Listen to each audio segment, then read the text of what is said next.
이제 마음 다스리기 시리즈 7번째 시간입니다. 부정적인 생각이라고 하는 주제를 다루도록 하겠습니다. 코끼리라고 하는 동물, 가장 큰 동물 중에 하나입니다.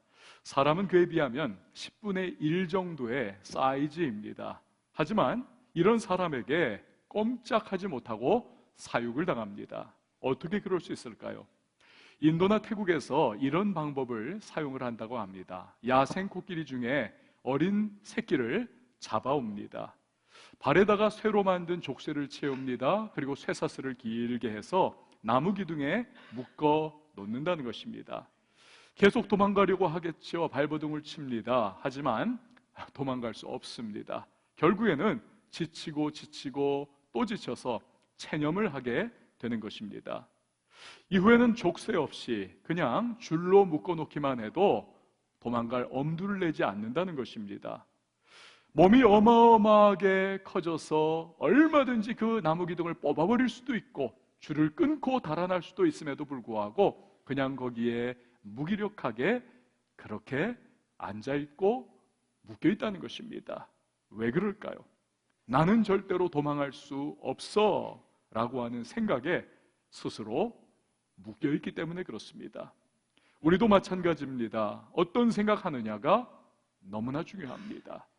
우리는 생각의 틀에 묶여서 살아가고 있습니다. 우리의 창조주 되신 하나님께서 바로 그 부분을 잠언 23장 7절에서 이렇게 말씀을 하십니다. 표준 세번역으로 보면 무릇 그 마음의 생각이 어떠하면 그의 사람됨도 그러하니.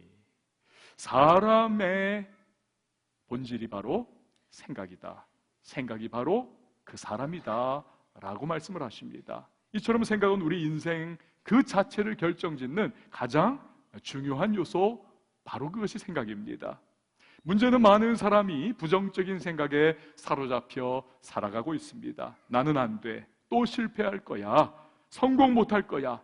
사랑의 측면에서도 그렇습니다. 나는 사랑받지 못할 거야, 아무도 나를 좋아하지 않아, 나는 되는 게 없어. 이런 식으로 부정적인 생각에 묶여버리면 거기서 벗어나기가 참 어렵습니다. 그래서 하나님이 주신 가능성과 잠재력을 다 포기해버립니다. 별거 아닌 그 줄에 자기의 고정관념에 사로잡혀 묶여있는 코끼리와 같은 모습으로 그렇게 살아가는 것이지요. 요즘에 여러분 성형수술을 이제는 더 이상 이야기할 필요 없이 많이 하고 있습니다. 어느 성형외과 병원에 사람들이 구름대처럼 몰려들어 가더라는 것입니다. 도대체 특징이 뭘까? 광고를 어떻게 저렇게 해서 저렇게 많이 갈까 싶어서 봤더니 광고가 아주 간단했답니다. 어머니 날 낳으시고 원장님 날 만드셨네. 여러분, 사람들이 왜 성형수술을 합니까? 내 얼굴이 바뀌면, 내 외모가 바뀌면 일단은 내가 만족스럽고, 또 그리고 그 외모가 바뀌었기에 사람들이 나를 주목하고 새로운 시각으로 바라보고 내가 그 안에서 뭔가 유익이 있다, 어필을 할 수 있다, 인생이 바뀔 수 있다. 맥스웰 말츠 박사는 세계적인 성형외과 의사입니다. 수많은 사람을 성형수술을 시켰습니다. 얼굴이 변화되니까 성격이 변화되고, 성격이 변화되니까 인생이 변화되는 일들을 그가 아주 많이 목격을 했습니다. 그래서 그 경험을 쓴 책이 일약 베스트셀러가 되었습니다. 그러나 세월이 지나면서 그가 생각하지 못했던 새로운 사실을 깨닫습니다. 그것은 성형수술을 받았어요. 가족도 친구들도 다 야 아름다워졌어, 훨씬 멋있어졌어, 다 그렇게 생각을 하는데 유독 성형수술 받은 그 자신은 거울을 보면서 뭔가가 아니야, 아직도 뭔가 부족해, 그 생각하더라는 겁니다. 그렇게 자신에 대한 부정적인 생각을 가지니까 심지어는 찾아와 가지고 멱살 잡으면서 내가 도대체 당신한테 쏟아부은 돈이 얼만데 이따위로 했냐, 도대체 나아진 게 뭐냐고 대드는 사람도 심심치 않게 생기더라는 겁니다. 이런 경험을 하면서 이 맥스웰 말츠 박사가 다시 한번 그가 정리를 했습니다. 사람이라고 하는 존재는 외적인 조건, 환경, 외모 이런 것으로 인생이 결코 바뀌는 것이 아니구나. 그래서 쓴 책이 대박이 났습니다. 정신두뇌공학. 한마디로 가장 중요한 생각이라고 하는 부분을 개조해야만 그 인생이 바뀐다라는 테마를 가졌습니다. 여러분, 부정적인 생각의 폐해는 굉장히 심각합니다. 우선은 정서적으로 데미지를 많이 끼칩니다. 괜찮은 사람인데 늘 자신이 없습니다. 열등감에 시달리고 있습니다. 저 사람 정도면 하는데 늘 위축되어 있습니다. 제가 다녔던 플러 신학교의 심리학부 학장님을 오래 여기만 아치볼드 하트 박사에 의하면 이런 부정적인 생각을 가지고 있는 사람들은 아무리 심리치료를 과거에 뭐 어땠고 지금 어떻고 아무리 돈과 시간을 투입을 해서 아무리 터치를 해줘도 75%가 무용지물이라는 것입니다. 부정적인 생각이 뿌리 뽑히지 않기 때문에. 여러분, 부정적인 생각은 육체적인 문제도 가져옵니다. 이런 생각에 사로잡히면 스트레스가 많지 않습니까? 스트레스는 만병의 근원이기 때문에 여기저기 다 아픈 거죠. 여름 감기는 뭣도 안 걸린다 하는데 오는 감기 환영하고 가는 감기 붙잡고 그러면서 다 고생만 하면서 그렇게 여기저기 늘 아파요. 이 부분이 가장 중요한데 부정적인 생각은 영적인 문제도 심각하게 초래합니다. 예를 들어 하나님에 대해서 여러분 어떻게 생각하십니까?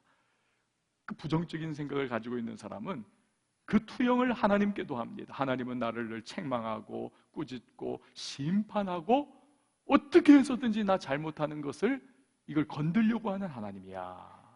이 각인이 되어 있습니다. 그러니 하나님의 사랑, 그분의 자비, 그분의 긍휼과 그분의 용납, 이런 은혜 차원의 축복 안에서 살아가는 경험을 잘 하지를 못합니다.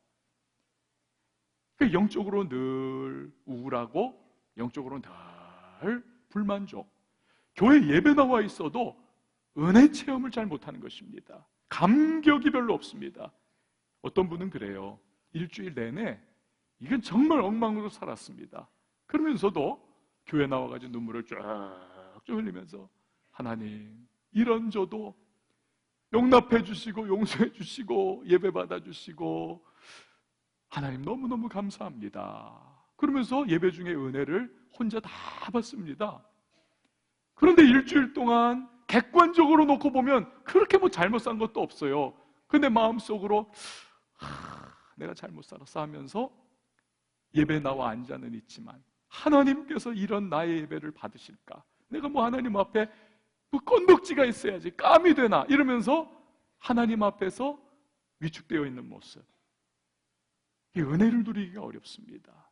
기도를 드려도 나까지 것이 기도한다고 하나님이 들어주시겠는가? 아주 영성이 부정적인 영성을 가지고 있습니다.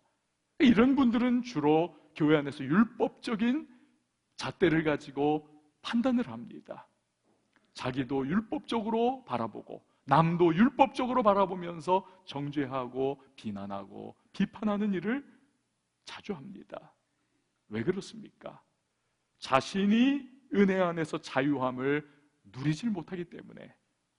이처럼 부정적인 생각은 영적인 문제를 일으키는 것입니다. 그런데 영적 문제 중에서 이 부정적인 생각이 가져오는 가장 큰 폐해가 무엇인 줄 아십니까?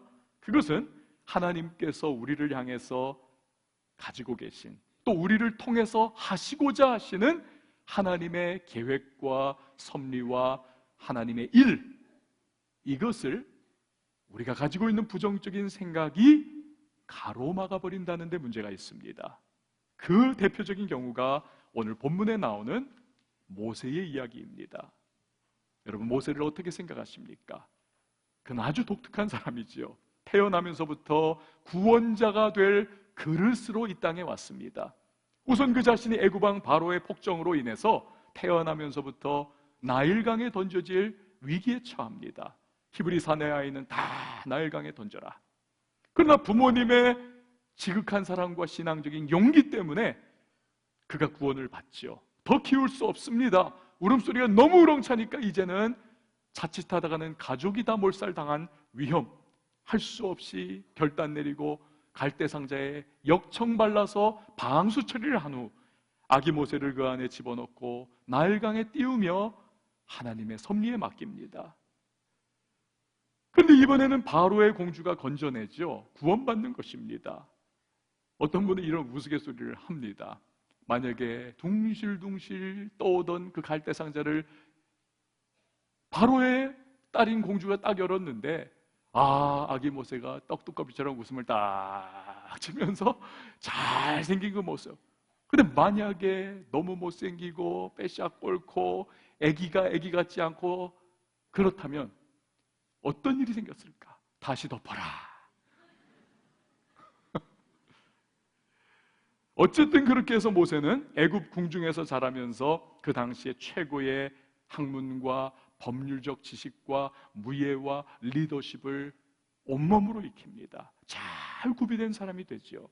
하나님은 그를 이스라엘 민족을 구원하여 가나안으로 이끌어갈 만반의 준비를 시키셨던 것입니다. 이게 모세가 태어나면서부터 그가 부름받을 때까지의 평생의 사명인 것입니다. 그런데 지금 이런 모세가요 3번이나 그 하나님의 사명으로의 부르심에 거부합니다. 난 할 수 없습니다. 난 할 수 없습니다. 저는 못합니다. 거절을 해요. 여러분 먼저 1절 말씀 한번 보시기를 바랍니다. 1절 시작. 모세가 대답하여 이르되 그러나 그들이 나를 믿지 아니하며 내 말을 듣지 아니하고 이르기를 여호와께서 네게 나타나지 아니하셨다 하리이다. 아멘. 저 이거 묵상하면서 참 하나님 기가 막히셨겠다. 3장, 그 전장인 3장에서부터 하나님께서 얼마나 강력하게 지금 소명을 다시 부릴 듯 하고 계십니까? 내가 너를 부르는 이유는 이거야. 민족을 이 애굽의 종노릇에서 430년 만에 가나안 땅, 약속의 땅으로 다시 조상들의 땅으로 돌이켜 거기서 내가 복을 줄 거야. 너에게 이 사명 맡긴다. 너는 내가 함께하니 너는 그 일을 넉넉히 감당할 수 있어. 내가 너를 떠나지 않을 거야. 앞으로 가! 라고 하나님께서 지금 말씀을 하시는데 그 가면 되는 거예요. 족족. 그런데 이 모세는 못한다는 겁니다. 저는 못합니다. 저는 못합니다. 저는 안 됩니다. 왜 그렇습니까? 40년 전에 가졌던 자기의 실패의 경험이 부정적 생각으로 각인이 되어버린 겁니다. 40년 전에 그 나이 40일 때 그는 다 될 줄 알았어요. 애굽에서 모든 학문과 법률적 지식과 무예와 리더십과 충분한 교양을 다 갖췄기 때문에 누구보다 뛰어났습니다.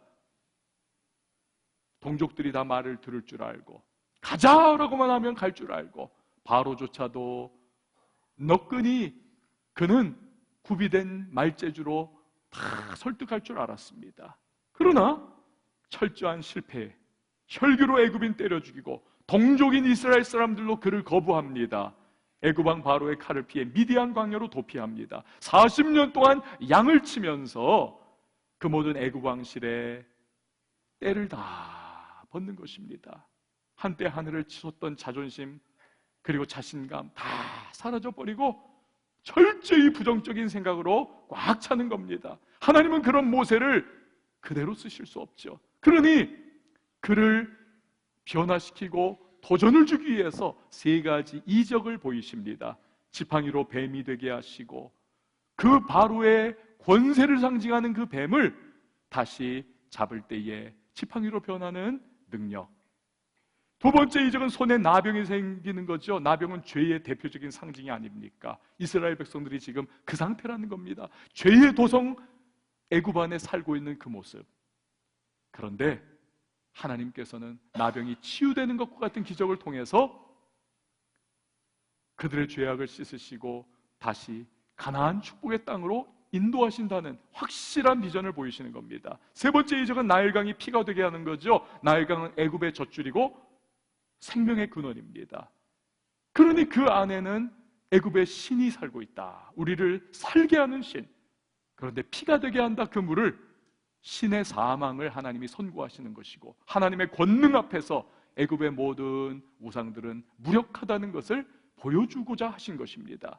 문제는 모세가 거부합니다. 하나님의 전폭적인 지원 약속에도 불구하고 계속 못합니다. 40년에 걸친 너무나 뿌리 깊은 부정적인 생각을 떨쳐내지 못하는 것입니다. 우리 한번 10절 말씀 같이 읽어보도록 하시죠. 시작. 모세가 여호와께 아뢰되 오 주여 나는 본래 말을 잘하지 못하는 자니이다. 주께서 주의 종에게 명령하신 후에도 역시 그러하니 나는 입이 뻣뻣하고 혀가 둔한 자니이다. 아멘. 여기서 말을 잘 못한다는 것은 단순히 스피치, 이 연설을 잘못한다는 여기에 국한된 것이 아닙니다. 히브리어로 깊이 들어가 보면 이 말이라고 하는 것은 여러분 어떻습니까? 논리 구조가 있어야죠. 머리가 있어야 됩니다. 지혜가 있어야 말을 조리 있게 하는 것이 아닙니까? 히브리 사람들이 그거예요. 말이라고 하는 단어 안에는 꽤 지혜, 논리, 이러한 사상이 포함되어 있는 단어입니다.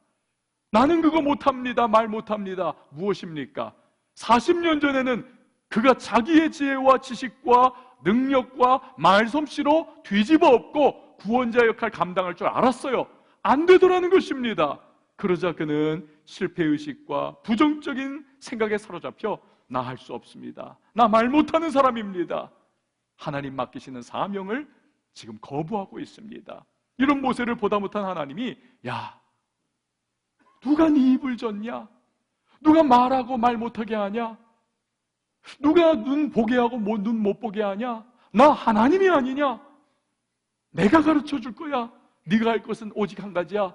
너는 가기만 하면 돼. 그런데도 모세는 거부합니다. 13절 같이 한번 읽어봅니다. 시작. 모세가 이르되 오 주여 보낼 만한 자를 보내소서. 아멘. 자꾸 거부하니까 하나님이 화가 나세요. 노하십니다. 14절 보니까 여호와께서 모세를 향하여 노하시기까지 하셨습니다. 여러분, 그런데 이것은 단지 모세에게 국한된 문제는 아니라는 사실입니다.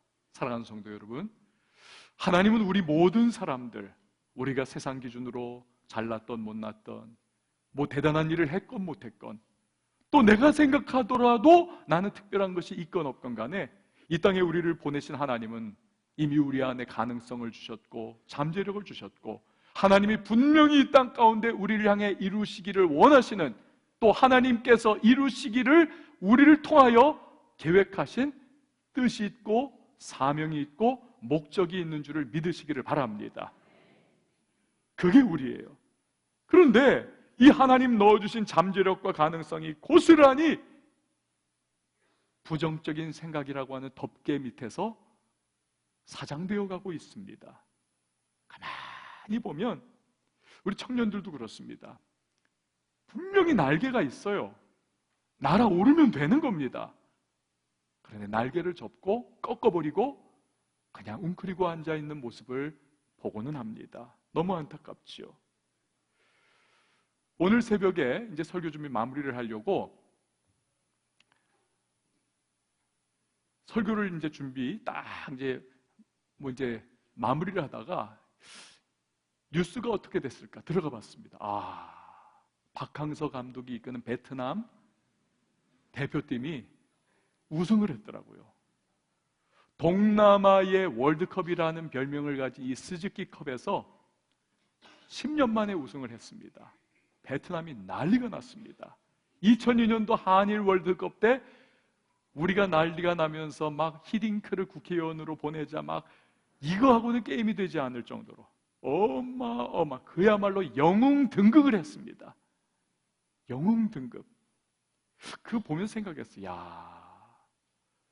베트남 전쟁 때 우리 한국 군인들이 그 전쟁의 광기 어린 현장에 들어가서 그 젊은 나이에 자기 살겠다고 때로는 잔인한 일 많이 했고, 정말 한국 사람 하면 베트남 사람들이 치를 떨었던, 지금도 부정적인 마음들을 가지고 있는데, 이 박항서 감독이라고 하는 한 분이 나라도 하지 못한 일을 이분이 해내는구나. 한국에 대한 아주 긍정적인 마음을 이 베트남 사람들의 마음에 지금 확 심어주고 있구나. 대단합니다. 한 사람의 중요성이죠. 근데 여러분, 이분이 베트남 축구 선수들에게 한 것이 뭡니까? 이분이 세계적인 전략가 이런 거 아니잖아요. 사실 여러분, 박항서 감독이라고 이 베트남 그 일 있기 전에 여러분 아셨습니까? 저도 몰랐습니다. 이분이 한 것은 오직 한 가지입니다. 우린 안 돼, 할 수 없어, 해도 안 돼, 해봤잖아, 안 되잖아. 이 부정적인 생각을 깨뜨려 준 거죠. 하면 된다, 해보자, 할 수 있다. 자꾸 그걸 심어주니까 이 어린 대표 선수들이 도전받고 나가 그 일을 하더라는 것입니다. 여러분, 우리들 성도는 어떻게 해야 부정적인 생각을 바꿀 수 있을까요? 어떻게 해야 하나님께서 맡기신 사명을 감당하는 인생을 살 수 있을까요? 그래서 예수님께서 내가 온 것은 양으로 생명을 얻되 풍성하게 얻게 하고자 함이라고 하신 대로 우리가 풍성한 인생 살며 복을 나누는 축복의 삶을 살아갈 수 있을까요? 먼저 우리의 생각을 만들어가는 4가지의 요소가 있습니다. 첫 번째로 외부 세계입니다. 이건 만나는 사람들과의 관계, 이런 부분들을 주로 의미를 합니다. 예를 들어서 사랑이 많고 따뜻하고 용납과 너그러운 부모 밑에서 자라는 아이들은 자기에 대해서 긍정적인 생각을 가질 확률이 높지 않습니까? 반면에 마음 좁고 냉랭하고 차갑고 부모 자체도 상처투성이어서 감정과 이 굴곡이 막 심한 그런 경우에, 그러면 아이들도 부정적인 자기 자신에 대한 생각을 가지기가 참 확률이 높지 않습니까? 태어나면서부터 가장 오래 시간을 보내고 처음으로 시간을 보내는 그 부모와 어떠한 관계를 가지느냐, 이 외부 세계로부터 부정적인 생각이냐 긍정적인 생각이냐 만들어져 가는 것이죠. 두 번째로는 내부 세계입니다. 쉽게 말하면 원죄의 영향을 우리는 받고 살아갑니다. 첫사람 아담과 하와가 범했던 그 죄의 결과가 우리 안에도 고스란히 대물림되어 있습니다. 아담과 하와의 범죄 이후에 가시나무와 엉겅퀴가 온 세상에 돋아올랐듯 우리 안에 가시나무와 엉겅퀴와 같은 부정적인 생각들, 이걸 떨쳐버리기가 너무너무 어려운 것이죠. 그래서 모든 환경은 너무 좋아요, 볼 때 객관적으로. 근데 저 사람 왜 저래? 놀라게 되는 일들이 생겨나는 것입니다. 세 번째, 우리 생각을 만들어가는 또 하나의 요소는 사탄입니다. 예수님께서는 요한복음 8장 44절에서 이 사탄이 어떤 존재냐, 이것을 우리에게 말씀을 하십니다. 같이 한번 읽어보시죠. 시작. 그는 처음부터 살인한 자요, 진리가 그 속에 없으므로 진리에 서지 못하고 거짓을 말할 때마다 제 것으로 말하나니 이는 그가 거짓말쟁이요 거짓의 아비가 되었습니다. 아멘. 사탄은 뭐라고요? 거짓의 아비다, 거짓의 오리진이다. 또 계시록 12장 10절을 보니까 우리 형제들을 참소하던 자, 곧 우리 하나님 앞에서 밤낮 참소하던 자가 쫓겨났고 사탄은 참소자다. 고린도후서 4장 4절을 보면 그 중에 이 세상의 신이 마귀입니다. 사탄입니다. 믿지 아니하는 자들의 마음을 혼미하게 하여, 사탄은 혼미하게 합니다. 진리를 왜곡시키고 하나님에 대한 생각과 우리 자신에 대한 생각들, 이걸 왜곡시키는 것입니다. 그래서 여러분, 사탄은 끊임없이 우리의 생각을 공격을 합니다. 너는 안 돼, 넌 무가치한 인간이야, 저주받은 인간이야, 될래야 될 수 없어, 하나님도 널 버렸어, 거짓을 말하고 참소하고 우리의 생각을 혼미하게 합니다. 그 결과 부정적인 생각이 꽉 우리를 지배하는 거죠. 네 번째, 우리의 생각을 만들어가는 또 하나의 요소, 하나님이십니다. 그렇습니다. 하나님이 우리의 생각을 만들어가는 데 영향을 끼치신다는 여러분, 이 사실이, 이게 얼마나 우리에게는 복음이요, 얼마나 축복이요, 희망인 줄 믿으시기를 바랍니다. 그렇다면 어떻게 하나님께서 하나님 때문에 부정적인 생각이 변화하여 긍정적인 믿음의 생각으로, 또 사명 감당의 생각으로 바뀌게 될 수 있을까? 이 부분 이하의 굵직굵직한 제목들은 제가 지난주에 소개한 데이비드 시멘즈 박사의 책 상한 감정의 치유에서 그 뼈대를 지금 가져온 겁니다. 첫 번째로 내 안에, 지금 이 안에 있는 믿음, 그런데 잘못된 믿음을 교정을 해야만 되는 것입니다. 여러분, 이런 재밌는 말이 있습니다. 낙관론자는 도넛을 보지만 비관론자는 도넛에 구멍을 본다. 무슨 의미인지 아시겠죠? 낙관론자는 맛있겠다, 그리고 맛있게 먹습니다. 비관론자는 구멍 뚫린 걸 바라보면서 왜 이렇게 구멍이 많이 뚫렸어? 뭔가 불완전해. 이거 뭔가 아니야. 문제 있다고 생각하는 것입니다. 아까도 말씀드렸지만 여러분, 모든 생각은 나 자신에 대한 생각으로부터 시작합니다. 다른 사람에 대한 생각, 사회 현상에 대한 생각, 나와 내 주변에 일어나는 일들에 대한 생각 등은 사실은 다 들어가 보면 내가 나를 어떻게 생각하느냐라고 하는 렌즈를 통해서 상대방들을 바라보는 것입니다. 그래서 그 사람에 대해서 말은 하고 있어요. 그 사람에 대해서 비판은 합니다. 하지만 사실은 나에 대한 부정적인 생각이 깔려 있으니까 그 사람도 곱게 볼 수 없는 것입니다. 그렇다면 하나님은 내가 나를 어떻게 생각하기를 원하시는가? 우리 마태복음 22장 37절 이하를 같이 읽어보도록 하겠습니다. 시작.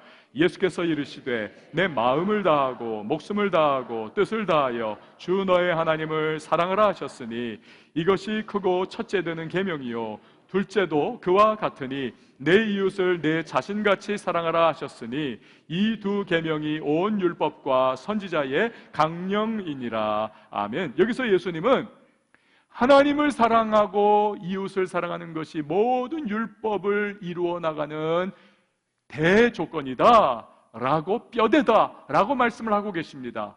그런데 두 번째 뼈대인 내 이웃을 사랑하라를 우리가 꼼꼼히 살펴보면 여러분, 그 선행되는 조건이 있습니다. 내 이웃을 사랑하되 무엇처럼 사랑하라고요? 내 자신을 사랑하는 것처럼 사랑하라. 요걸 놓치는 경우가 많습니다.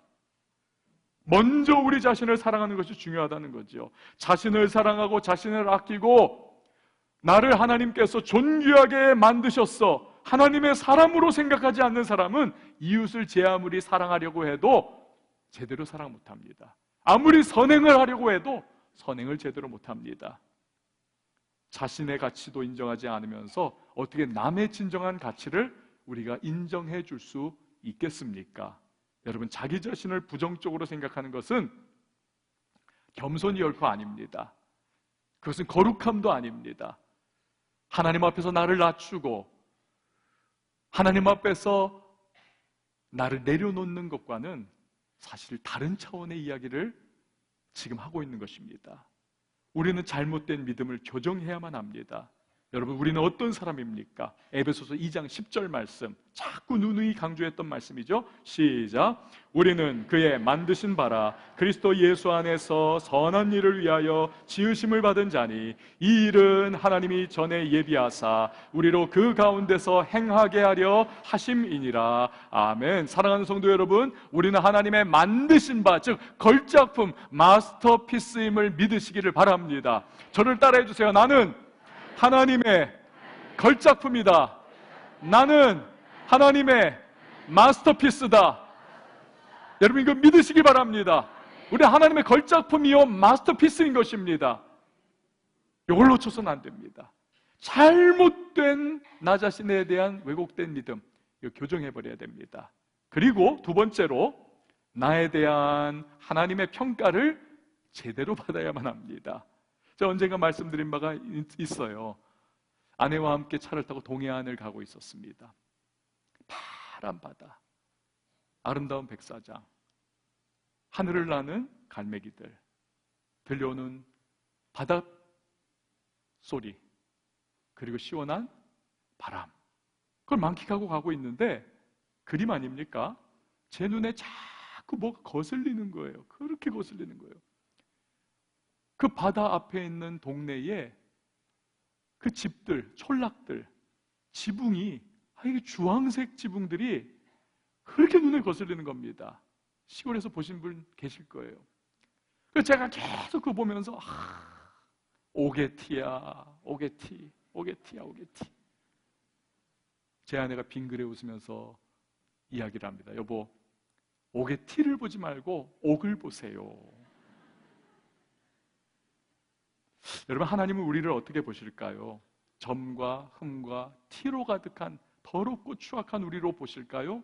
아니면 우리 자신을 바라보실 때 예수 그리스도의 보혈로 씻김받은 우리를 주님은 보고 계실까요? 말할 필요 없습니다. 하나님은 우리를 보실 때에 예수의 보혈로 정결하게 씻음받은 우리의 죄악은 등 뒤로 던지시고 기억도 하지 아니하시고 우리를 거룩한 하나님의 사람들, 사랑하는 주의 자녀들로 바라봐 주심을 믿으시기를 바랍니다. 고린도후서 5장 17절에 그런즉 누구든지 그리스도 예수 안에 있으면 새로운 피조물이라 이전 것은 지나갔으니 보라 새 것이 되었도다. 새로운 피조물로 주님은 우리를 바라봐 주시는 것입니다. 그런데 우리가 무슨 권한으로 하나님이 사랑하셔서 그 독생자까지 내어주신 우리 자신을 깎아내리고 멸시를 합니까? 우리가 무슨 권한으로 하나님께서 그렇게 높여 가치를 부여해 주신 나를 깎아내리고 멸시하는 것입니까? 우리가 무슨 권한으로 하나님이 그렇게 기뻐하시는 나 자신을 깎아내리고 멸시하는 것입니까? 여러분, 오늘 모세를 보십시오. 그렇게도 나는 못합니다, 말 잘 못합니다. 하나님이 그러니까 뭐라고 말씀하십니까? 11절 같이 읽어보시죠. 시작. 그에게 이르시되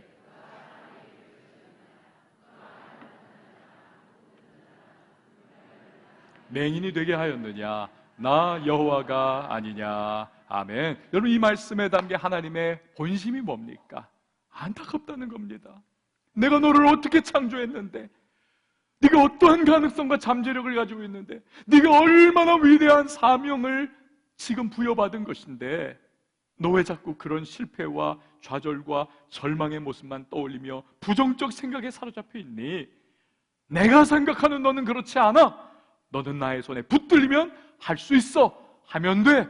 해보자. 이걸 하나님께서 말씀하고 계시는 것입니다. 사랑하는 성도 여러분, 우리는 하나님이 바라보는 시각으로 나 자신을 보실 수 있기를 바랍니다. 세 번째로, 성령님과 동역하십시오. 성령님과 동역. 아까 사탄은 거짓의 아비, 참소자, 혼미케 하는 자라고 말씀했습니다. 우리는 워낙 그 영향을 많이 받습니다. 그리고 그 영향력은 막강합니다. 그래서 많은 사람이 평생 부정적 생각에서 노연하지 못하고 그렇게 웅크린 채 살아갑니다.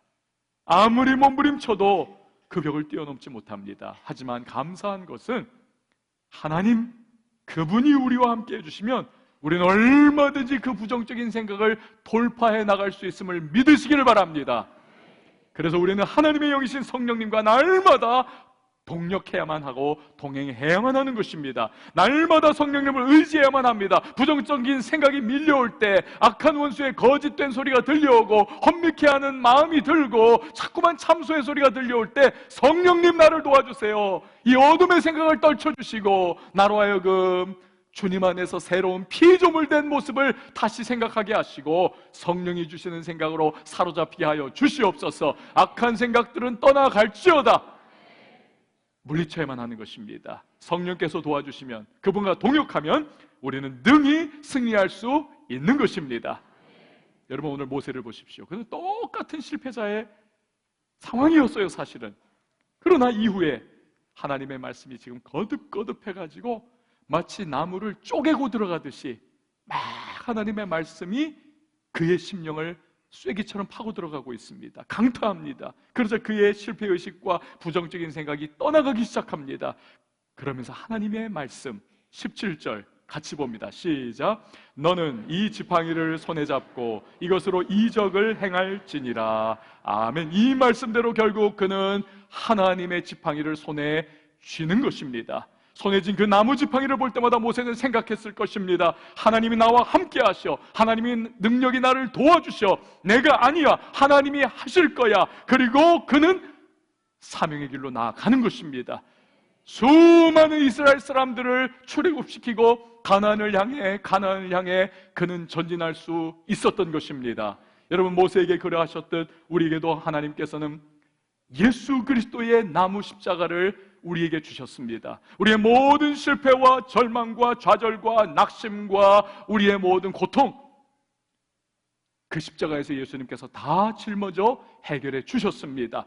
악한 원수마귀의 머리를 주님께서 밟아 버리셨습니다. 그러므로 우리는 그 주님의 은혜를 믿고 모든 부정적인 생각을 뒤로하고 앞으로 나아가야만 하는 것입니다. 그럴 때에 우리의 인생을 향하신 하나님의 위대한 사명은 반드시 이루어지는 것입니다. 여러분, 혹시 뉴욕에 가보셨나요? 맨해튼 쪽에 가면 거기에 그 유명한 자유의 여신상이 서 있습니다. 1880년대에 프랑스의 오거스트 바르톨디라고 하는 조각가가 만들었어요. 그리고는 이것을 쫙 운송해서 이 맨하탄에 딱 세운 겁니다. 높이가 93m, 거의 100m 높이. 그런데 1880년대에는 헬리콥터가 있습니까? 비행기가 있습니까? 뭐가 있습니까? 없습니다.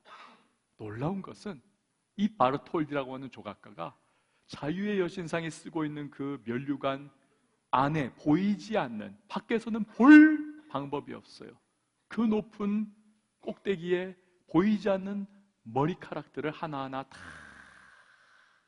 섬세하게 조각을 깨끗하게 마무리를 해놨다는 겁니다. 대충 그냥 덮어놓은 게 아니에요. 무슨 생각입니까? 눈으로 보이지는 않지만 보이지 않는 이 부분을 완성을 해야 모든 것이 완성된다는 것이죠. 여러분, 날마다 우리의 눈에는 보이지 않는 가장 중요한 부분, 이 생각을 주님의 은혜 가운데 가다듬으실 수 있기를 바랍니다. 그래야 예수 안에서 정돈된 인생을 살아가면서 사명과 하나님의 뜻을 이루어 나가는 복된 주님의 사람들 되시기를 예수님의 이름으로 축원을 드립니다. 우리 함께 찬양하고 기도하도록 하겠습니다. 우리 슬픈 마음도 있고요, 부정적인 생각도 끊임없이 우리에게 다가오고 있습니다. 내 힘으로는 안 됩니다. 해보셨지 않습니까? 극복이 안 됩니다.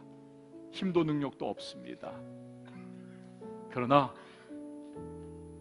그렇게 좌절하고 무너졌던 모세, 하나님의 지팡이를 쥐었을 때 새로운 사명의 길이 열립니다. 우리 역시 그럴 수 있습니다. 예수 이름, 그 주님의 나무 십자가 바라보며 나아갈 때 그 안에서 우리의 모든 절망, 좌절, 저주, 우리의 실패 다 이제는 주님 맡으셔서 새로운 피조물로 우리는 나아갈 수 있습니다. 우리 함께 찬양하시면서 기도하도록 하겠습니다.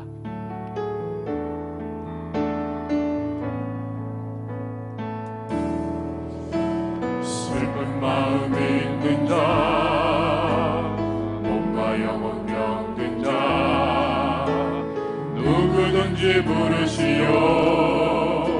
예수 이름 부르시오.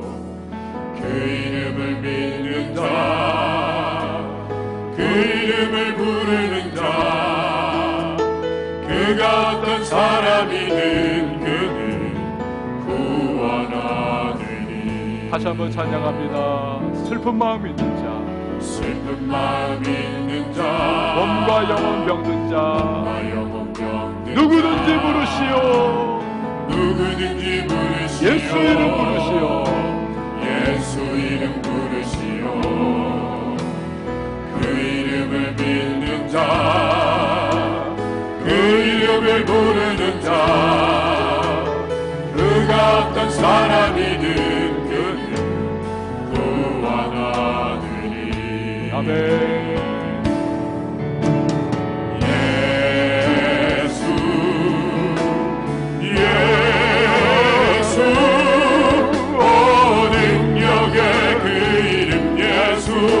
나 외쳐 부르네. 예수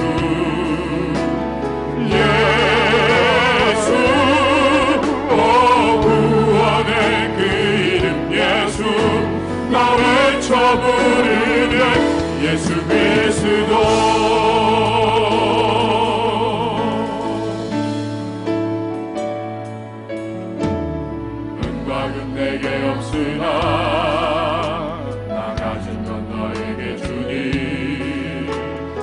적의 이름 예수라 그 이름을 붙드시오. 그 이름을 붙드시오 아멘.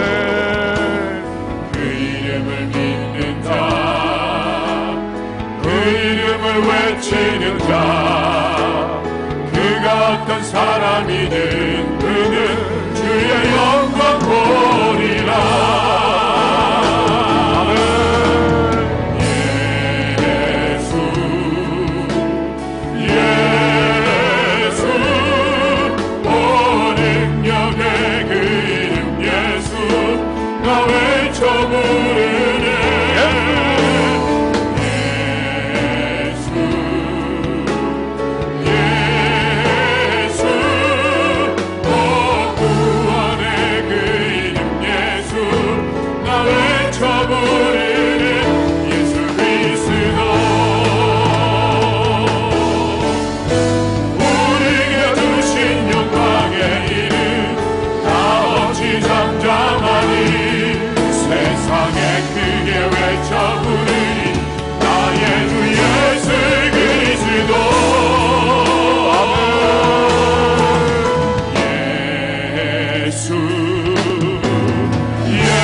찬양합니다.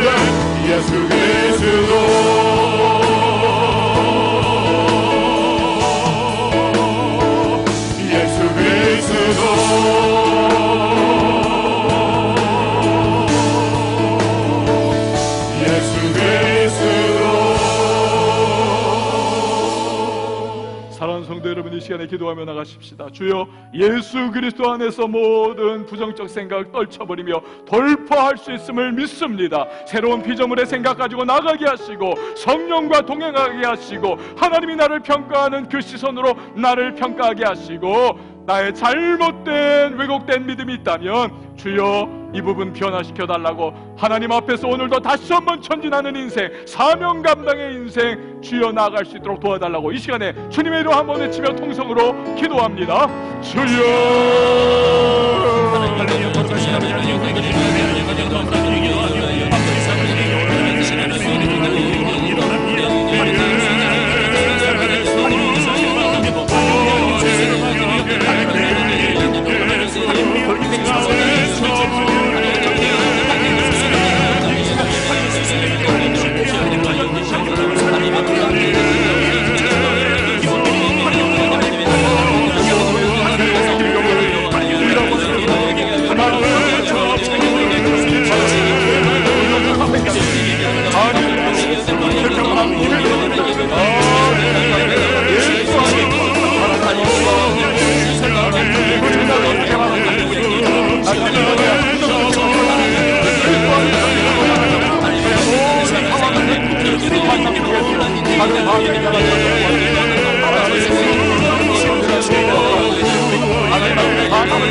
되게 하여 주시옵소서.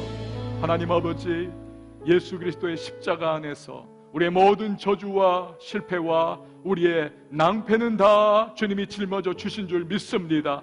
참소하고 우리를 속이고 또한 우리에게 혼미케 하는 악한 원수의 그 머리도 주님은 십자가에서 밟아 버리신 줄 믿습니다.